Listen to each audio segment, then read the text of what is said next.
Is this the horse of 2012? Wisedan, super impressive Breeders' Cup Mile. Wisedan won it. It's tough to say no after his track record performance. This youngster completes a perfect freshman season.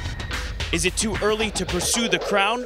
Of course not. And Shanghai Bobby, that's a nation all-heart winner. And with the big money on the line, Fort Larned laid it all out there for his connections in the Breeders' Cup Classic. Fort Larned has won it. That move on the far turn, the deciding factor. Pursuit of the Cup starts right now. Skywalker is still there, carrying a huge upset looming here. And they're coming down to the finish, and it is pleasantly perfect. Ravens Pass and Frankie Dettori have won the Classic. Zenyatta, what a performance, one we'll never forget.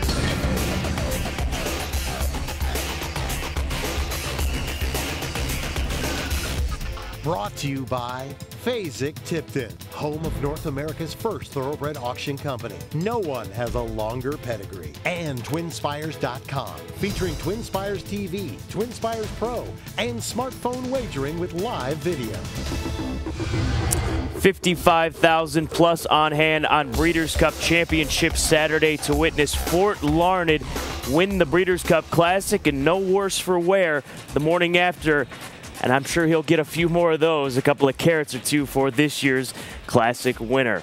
Well, so many storylines involved in this year's Classic. Ian Wilkes getting his, Brian Hernandez picking up a Breeders' Cup Classic win on his 27th birthday, as well as Game On Do just coming out flat on a track that he was unbeaten on here at Santa Anita. And to discuss all of these races from Championship Saturday, the gentlemen that have been with me every step of the way, Jeff Siegel and Richard Migliori. And Mig, every single time that I look back at that race with Fort Larned, I mean, it amazes me that this horse was able to dig back in with Mucho Macho Man and Mike Smith bearing down on him. Well, he was like the older version of Shanghai Bobby. When he got engaged, you could see he was not going to let Mucho Macho Man by. And these two horses put a lot of separation to the third-place finisher flat out. Fort Larned took it to them and outran them at every point of call. He joins Black Tie Affair, Siegel, and Ghost Sapper, now 3 wire-to-wire winners in the Breeders' Cup Classic. And that's the theme from these last couple of days. Speed was dominant, and certainly Fort Larned in his tactical speed able to make the lead.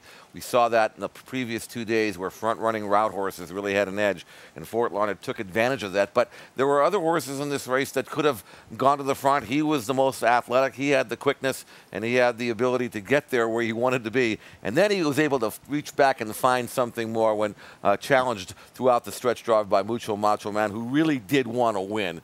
And those two were well clear of the others. A terrific addition of the Breeders' Cup Classic. Let's go down to Kaiten Bradar, who was out this morning for all of the reactions morning after, and it was still an emotional morning for Ian Wilkes. The emotion's not wearing off.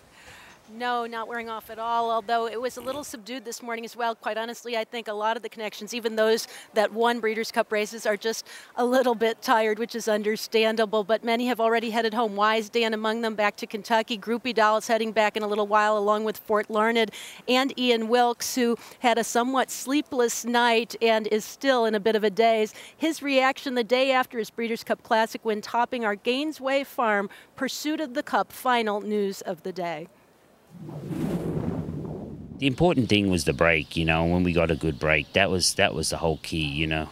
If we broke bad, we were in trouble. But that's the whole key to the race, I think, was the break. And he broke sharp yesterday, and you know, going down the backside, and he started to move at the 5/8. I said, good, we're right. I was hoping for the finish line, you know, because Mucho Man ran a great race. You know, Kathy Ripfo did a tremendous job with that horse. Boy, he ran huge. And but just to get there, you know, it's just, like I said, it just hasn't sunk in. I don't know, you know, it's amazing just to have a horse, you know, and the horse take care of you and do that for you. Brian's a very good rider, you know. He's always shown that, you know. He's always rode a very, you know, he's put horses in position to win races.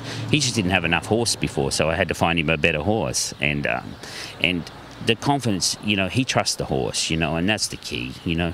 And the same as I can't train without a good horse, he can't ride without a good horse. And he trusts him and let the horse do it, and it's been fun. There was 3 of us, we were talking last week, you know, about a week ago, 10 days ago at Keeneland, Buff Bradley, Charlie and I, and we said we had to go out and get the 3, you know, win 3 of them, you know, not just settle on one.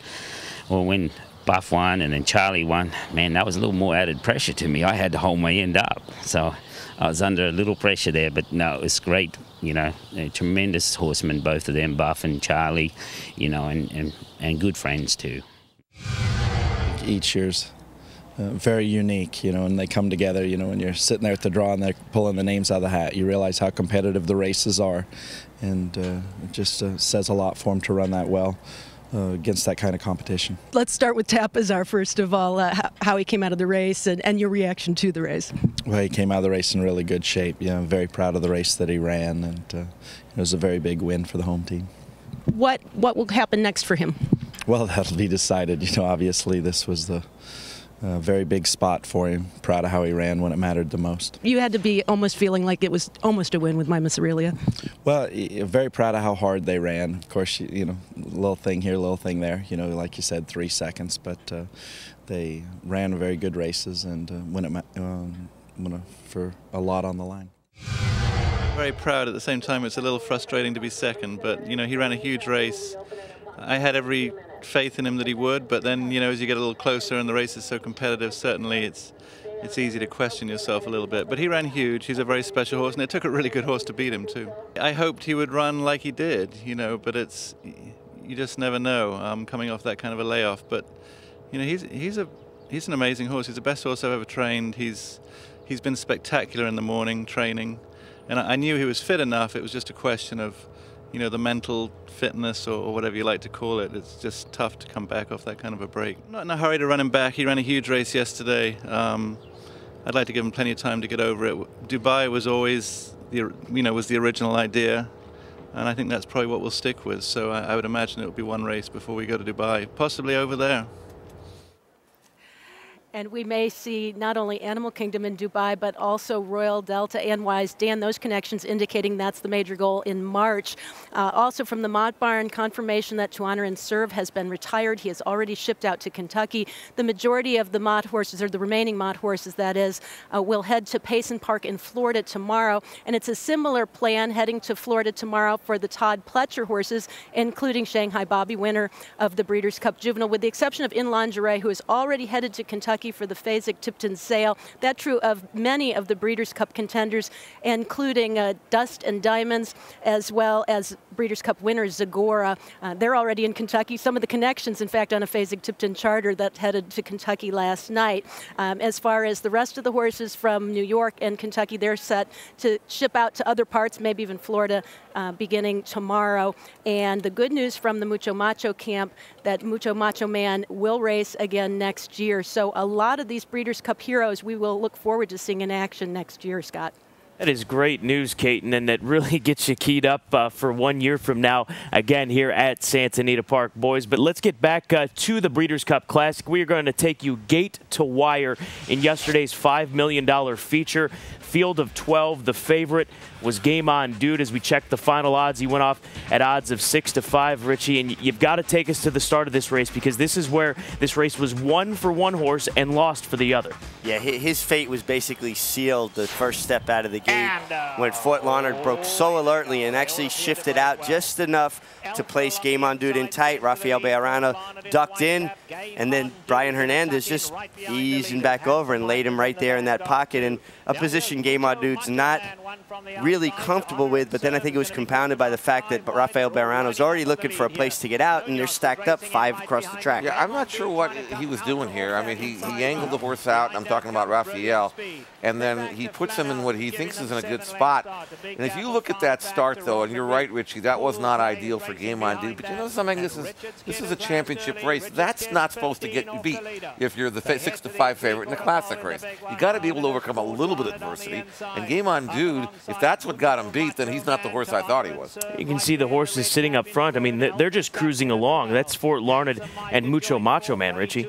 Yeah, and I like what Brian Hernandez did here. He opened his hands, let out a notch, got away from Mucho Macho Man a little bit, and it made Mike Smith have to go after him. And I like when a guy takes it to them. Take them off the bridle. Make them chase you. Make them work to stay with you. And Fort Larned is just cruising here. He's the kind of horse, and we've seen this in the past, where you give him this kind of trip, and he's going to be very tough. Mucho Macho Man does back him off him a little bit here. There's Game On Dude going. He's making a move, but he's being niggled at, and he's not going anywhere near as easy as the horses in front of him. So you can see right here, the Game On Dude has never been the kind of horse that's going to come from 5-6 lengths back anyway. So you could see he was going nowhere, but there was absolutely no late speed that materialized here.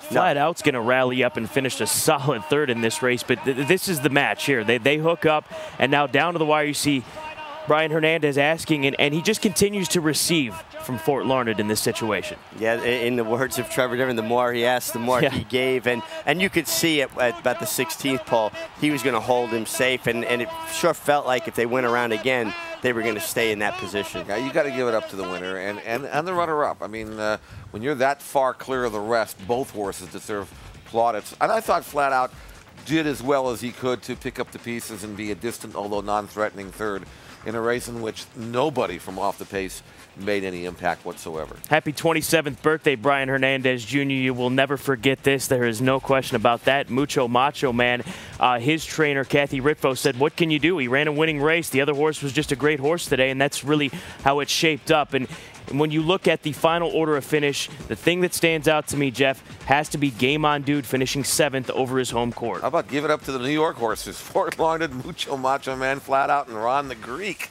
They can go back to New York and be proud of that, Richie. Absolutely, absolutely. And it makes the Jockey Club Gold Cup and the Whitney and the Woodward, all those races look even better. And Fort Larned making a strong case for Older Champion of the Year here in 2012. When we come back on Pursuit, we will jump into the Speedsters. Take a look at the Sprint Division as well as the Filly and Mare Sprint Division, a division that Groupie Doll just dominated throughout 2012.